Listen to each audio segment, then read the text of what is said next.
Hello, and welcome back to the Calm and Connected podcast. I'm your host, Janine Halloran, and today we are talking about self-care in COVID. So I know that self-care feels like another thing on top of your already piled up to-do list. I understand that. I know it's hard, and I'm speaking from experience. My kids are both fully remote, and sometimes it's a struggle to make it through the day or the next class or the next piece of homework or other things that we need to accomplish. And I have to say thank you to some of my colleagues out there who are emailing and posting on social media about self-care because it keeps coming up and it's a reminder to me to talk about it and to actually do it.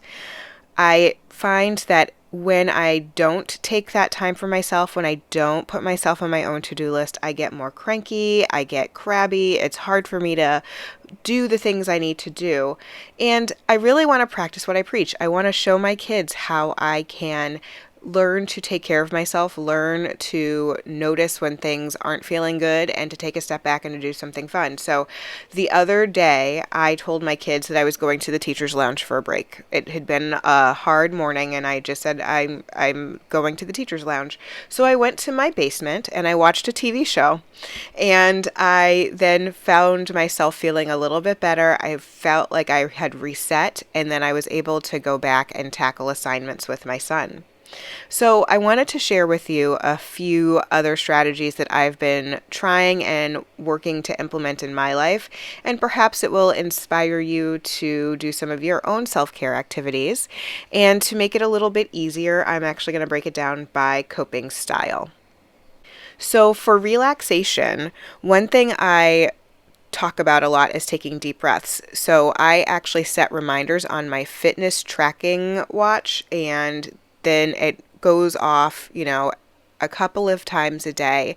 And when the watch vibrates at those times, that's my reminder to take a few deep breaths. And it doesn't have to take long. I can do it wherever I am, if I'm on a walk, if I'm doing homework with a child, whatever I'm doing, if I'm doing something for my own work, I will take a break and take some deep breaths. And so that's really helpful in terms of just recentering myself and getting myself settled. Something else I'm doing is eating or drinking something in a mindful way. So the example that first comes to mind for me is a virtual wine tasting. We have a couple that we usually travel with, but we haven't been able to travel this year. And so what we have done is we've both purchased the same bottle of wine, and then we taste it together on Zoom. So they'll open their bottle, we'll open our bottle, and we get a chance to sniff the wine, we get a chance to look at how it looks in the glass, we get a chance to taste it and see all the different flavor profiles that come through in the wine. And so that's a way that we can really be mindful, and I try to use those moments as mindful moments when I'm sitting and focusing on what are the flavors that I taste, what are the aromas that I smell. And then it's also kind of fun because we get a chance to connect with one another. We don't always get a chance to see each other in person because they're not local to us. They live in a different state.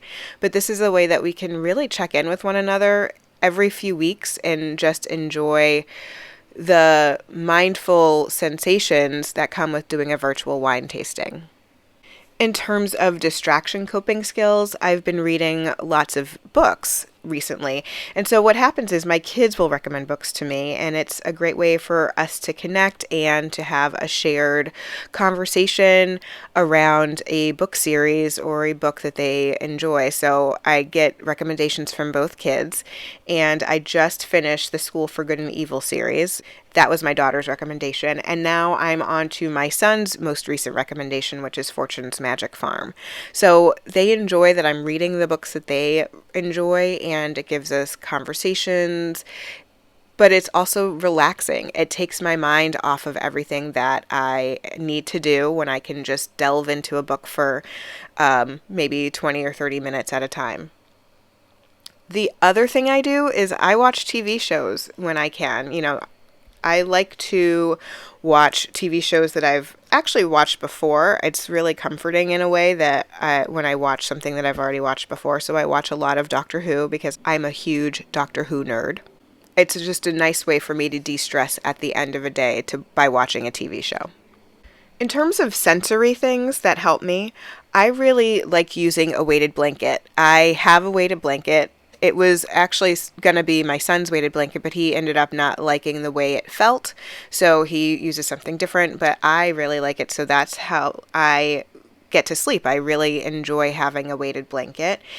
In terms of movement, I love walking. I prefer to walk in nature when I can. I love going to little local parks to be able to walk through the trees and see all the leaves and the flowers and everything, but that's not always possible. So even taking a walk around my neighborhood is something that can help me reset, walking different ways.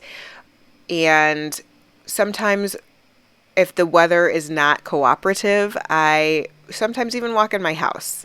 And that is something that is helpful to me to just get my body moving and to help myself feel better. And then something else that I like to do is PE with my son. He gets to choose games because he is working remotely for PE. And he's made up a couple. He made up a couple last springtime, and he's still using those games that he's made up. So it's nice to be able to connect with them and have those movement breaks during the day. In terms of processing, I find that the strategy that works the best for me is gratitude. So what am I grateful for? When I find myself in a bad mood, this helps me manage it and helps me get out of it, because then I focus on the things that are going well. I focus on the things that I'm thankful for, the things that make me smile, the things that bring me joy. And I don't even always write it down. Sometimes I just say it out loud or list it in my head, and that is enough sometimes to turn my bad mood upside down, and I can refocus and reset.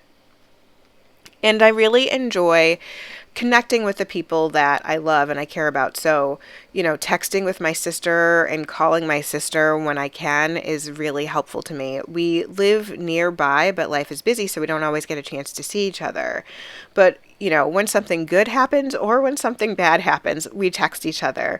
Or if we just have a funny moment in the day, we text each other. We just like to check in, and I love that connection that I have with her. I want to encourage you to make sure that you are figuring out some ways that you can take care of yourself, that you can learn to cope with things, because we as helpers especially are vulnerable right now. If you are in a helping profession and you are raising a family, it is of vital importance that you find tiny ways to recharge when you can. Otherwise, you will burn out, especially in this environment and especially with things going on.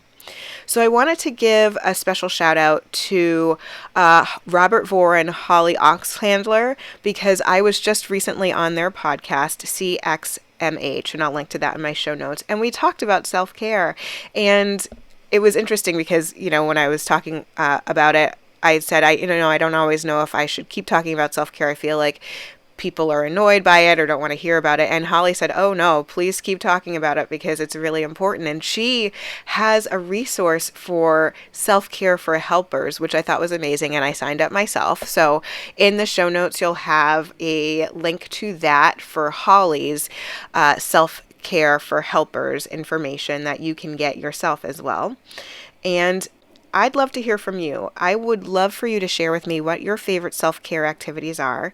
If you could just email me at calm@JanineHalloran.com and please share your ideas, that would be wonderful. I'd love to hear from you. If you like this podcast, please feel free to share it with your friends and colleagues and give us a rating wherever you listen to the podcast. And one more thing, don't forget about yourself. Take a few minutes, have a little fun, and have an awesome day.